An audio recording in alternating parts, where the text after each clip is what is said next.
नमस्कार गोयकारांनो, हांव चेतन बांदोडकर. सध्या हांव तिरी पंचायती कडेन येयला. रामोशीन जंक्शना कडेन मातसो फुडें 100 मिटराचेर हांगा पळोवंक शकता तुमी उदक कशा रस्त्या वयल्यान क्रॉस जाता. जवळ जवळ एवरी इयर पळयता हांगा उदक अशेंच वयच्यान क्रॉस जाता. हे म्हणटा हांव म्हणूंक सोदता की हे डेव्हलपमेंट आमचे व्हडले व्हडले रस्ते केले, पण जे व्हाळ आसा न्ही ते ब्लॉक करून उडयल्ले आहा.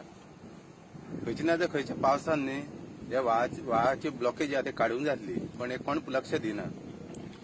ते पळय आता हांगा जवळ जवळ सकाळच्यान जवळ जवळ 20-25 तरी मोटरसायकली बंद पडलेल्यो आहा.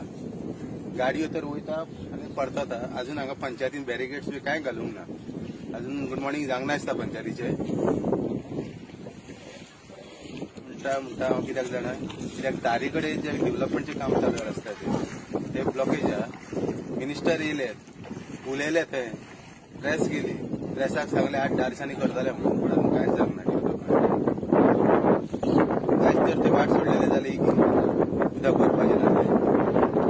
आमच्या घरान उदक सोडलेले